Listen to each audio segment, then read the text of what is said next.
Sometimes we wanted to put those action figures away, but we still wanted to play Star Wars. So we play Star Wars board games or Star Wars electronic games. Let's take a look at vintage Star Wars games. Welcome back to the Junk Room, everybody. You guessed it, it's me, the Junkman, coming back at you with another video. Can you believe it? It's Monday, so 2 videos. If you're new here, don't forget, Monday through Friday, 2 videos a day. One at noontime and one at 8 p.m. Eastern. That came out odd, sorry about that. And don't forget the second channel, that Junkman PLUS, videos throughout the day over there also. It's a lot of fun. But I've wasted your time long enough. You're here to hear about vintage Star Wars board games. Now, before you say, Junkman, you've done a video on the old Kenner games and everything. I know, that was like 4 years ago, so we're going to go over it again and add some to the list. But let's start back in 1977. When it came to Star Wars toys, the games were one of the first things to hit in the market, unlike the action figures that had to wait until early 1978. Kenner was able to crank out some of the electronic games and board games in 1977. So let's take a look first, starting with the board games. First up, we had Star Wars, The Adventures of R2-D2. Sorry, 3PO, you didn't get a board game.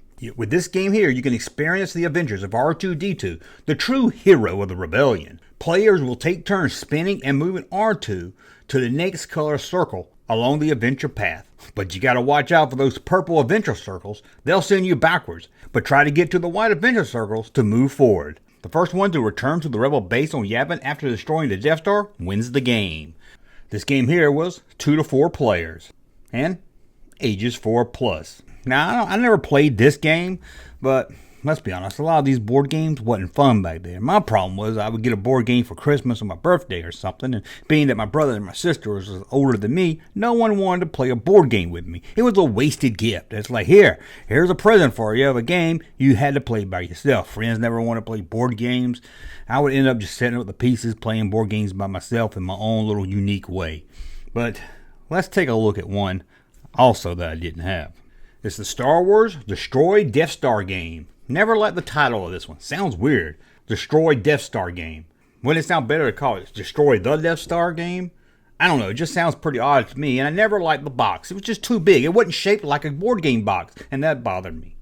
But with this Star Wars-based game, you got to command a squadron of 3 X-Wing fighters and try to drop your proton torpedoes down the ventilation shaft of the Death Star before it can destroy Yavin. With a flick of the spinner, it will determine your movement and the results of battle. But be warned, Darth Vader can pop up to cause trouble. But watch out for the Millennium Falcon coming to the rescue. Star Wars Destroy Death Star game was 2 to 4 players, took about 30 minutes to play, and ages 7 and up. 7 and up. 7 up. Sorry, if you're 6 years old, you couldn't play this game. You could watch your brother and sister, whoever you saw playing it. Maybe it was your parents playing it. You could sit back and watch. Well, let's take a look at a board game that I did have. And when it comes to Star Wars board games, I think this is the one that most of us had. This was a pretty popular game. The Star Wars Escape from Death Star game. Oh, why do they keep leaving off the word D? Escape from the Death Star. Anyway, it seems Princess Leia, Luke Skywalker, Han Solo, and Chewbacca are trapped in the Death Star trash compactor. It's your challenge to help them escape to the freedom of the Rebel base. All these games want you to get to the Rebel base. With a flick of the R2-D2 spinner, you can decide what is the best way to escape. The safe way is the long way, but time's running out. You must turn off the tractor beam and pick up a pair of secret plans. When you take the shortcut, you might encounter the Force, but if you're daring, you could be the first aboard the Millennium Falcon, fight your way through TIE fighters, and reach the Rebel base to win the game. The Star Wars Escape from Death Star game was 2 to 4 players, took about 20 minutes to play, and was for ages 7 and up. Now, this game I had. This game I did play with my brother. This game I did play with friends. And I can tell you, this game sucks. I even tried to play as an adult because I have it, and it's boring. It's almost as bad as that Kenner Alien board game. Remember that one? This is horrible. They re-released it a couple years ago with the retro Tarkin figure, so most of you got it then. Maybe if you played it, let me know. It's as horrible as I remember. I haven't played it in a couple of weeks. So let's look at the Star Wars electronic games. Also released in 1977 was Star Wars Electronic Laser Battle Game. This is a 2-player game where players are attempting to battle their way to the Death Star and destroy it. Players have to test their reaction speed in the TIE Fighter battle.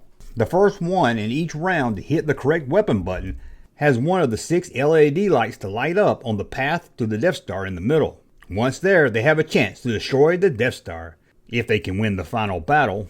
The Star Wars electronic laser battle game was for 2 players. There was really no time limit there. I guess it's all day fun, and for ages 8 and 6. I had a friend that had this game, and it looked exciting, at least on the commercials, but it sucked. It just wasn't fun. It didn't look any. These electronic games back then just wasn't as exciting as they made it sound. So let's take a look at another. The Star Wars Electronic Battle Command game. And if you thought the last one was boring, you ain't seen nothing yet. This looks kind of like some kind of computer panel. Looks like something you might see in a Star Wars ripoff a few years later. This was a space exploring game that you could play by yourself, alright, or against 3 other players. The screen, as you can see here, was a LED grid. You could zoom in to get a closer look at the star system, or come across other player ships as they battled online. I'm just playing, they didn't battle online. You had to have friends with you. It has a display panel which shows you your location in hyperspace, along with planets and enemies. This game was 1 to 4 players, and ages 4 and up. Everything I've heard about this game is that it sucked. It looks like it sucks, it looks stupid, so I can't really add much more to that. So let's look at one that was kind of not really a Star Wars game, but kind of slapped Star Wars on it and kind of put some stickers on it and made it a Star Wars game.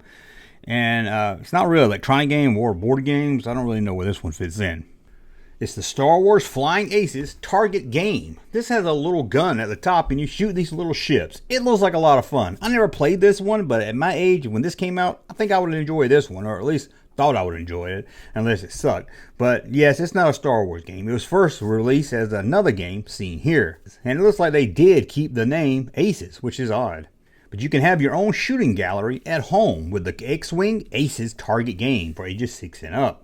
It comes with a limited 180-day warranty. You know they put that right on the front of the box. This thing breaks easy. Let's go to Japan and look at one more toy. This is Star Wars Pinball. Although I've never seen this until I was an adult collector, and I don't think I've ever seen it in real life.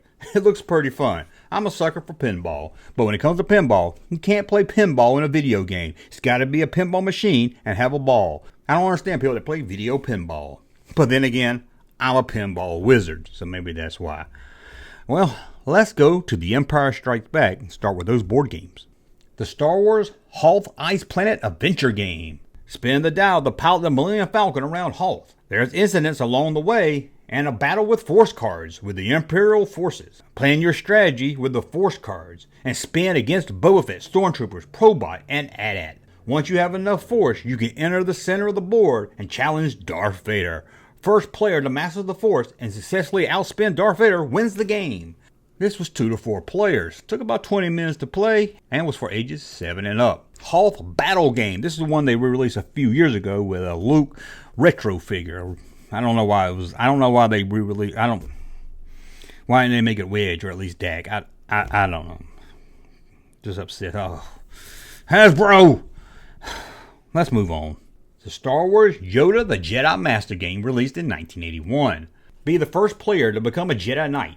Defeat the dark side of the Force and win. Travel to the Dagobah system where Yoda, the ancient Jedi Master, will teach you the ways of the Force. Acquire some Jedi skills as you successfully accomplish difficult tasks and trials Yoda set up for your training. Your objective is to become a Jedi. Then enter the Jedi Knight Circle and outspin Darth Vader to win the Force. Outspin Darth Vader again? That's what you did on the last game. Well, let's look at one more game, at least board game, from The Empire Strikes Back. And this is one you really don't see much about. And it looks so odd. It's not released by Kenner, Parker Brothers, although it was owned by Kenner at the time. And the box just looks totally different compared to all these other boxes. But it looks pretty cool. Star Wars The Ultimate Space Adventure Game, released in 1982. Isn't this a cool looking box? You and your opponents are commanders in the Rebel Alliance. The remote ice planet Hoth has been your base since you escaped from the evil Empire forces. But wait! The Empire has sent probes into the far reaches of the galaxy, and your position has been revealed. Even now, an Imperial TIE fighter, commanded by the evil Darth Vader, is invading planet Hoth's atmosphere. To escape, you must pilot your X-Wing on a perilous journey through the unknown to planet Dantooine. I didn't expect that one. One, and only one, Rebel fighter can complete this journey. Will it be yours? Ages 7 to 14. Now, this one has a stopping age. And it takes about 20 minutes to play and 2 to 4 players. If you're 15, I guess you could play it legally, but you wouldn't want to play it. Trust me, you wouldn't want to play this game legally. If you're, come on, you're too old to be playing board games at that age. Anyway, that's a look at board games for Empire Strikes Back. There was no electronic games. I guess Kenner learned that lesson in the late 70s. Like, these things break. People send them back. Let's just not do it anymore. So let's just move on to Return of the Jedi, which only released one board game, if you can call it a board game, and it's pretty awesome. Star Wars Return of the Jedi Battle at Sarlacc Pit, released in 1983. This is like a 3D board game. This thing looks pretty awesome. I found this at a flea market in the early 90s. Bought it. I wish I held on to it. Looked pretty cool set up. Even if the Sarlacc Pit looks like, you know what, down there inside the panties. You know what I'm talking about? That's what the Sarlacc Pit looks like, at least before they put the beak on it. Anyway, your favorite Star Wars heroes need your help. Luke Skywalker, Princess Leia, Han Solo, and Chewbacca are being held captured by the evil Jabba the Hutt.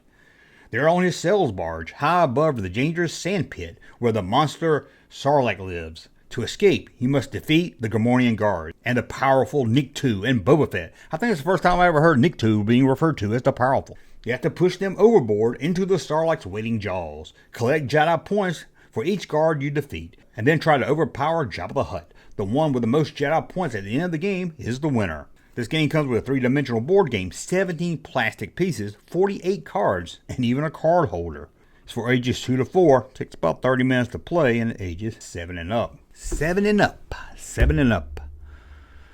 This thing's awesome. I never really played it as a game. I don't think I found it at a flea market. I didn't know about it till the 90s, and I set it up. It was just really cool to push the little figures in the Sarlacc pit. I even dropped a few Star Wars action figures down that pit. Yeah, I was in my 20s then. Let's look at one more. Sadly, it wasn't from the U.S. And it's probably the first handheld LCD Star Wars game. I don't have any picture of this. This was released in Japan, so I really don't know much to say about this. I can't really add to it. But it looks like a couple of Kenner X-Wings fighting a couple of Kenner AT-ATs on the box. Again, I wish I could tell you more. All I can tell you, it was released in 1983. Whoa, we did it. We looked at Star Wars games from the vintage era. I know you can say, what about the prequel games? No, we're not looking at the prequel games. We look at stuff on the prequels, we'll be here all day. There was so much stuff. There really so much stuff from the prequel era. Well, that's it. And a reminder, 2 videos a day, noon and 8. Noon and 8, all times Eastern. And I think that's it. We're going to get out of here. Let me know in the comments below what game you had. Did you play any of these? Were they fun? Was I wrong about some of them? You're like, Junkman, you should have played that. You would have loved it. Well, I think that's it. Well, we'll be back tomorrow with 2 videos. As always, if you like my content, subscribe to the channel. Talk again soon. Hey, Junkman channel popping though. Thank you, sir, for that unsolicited testimony.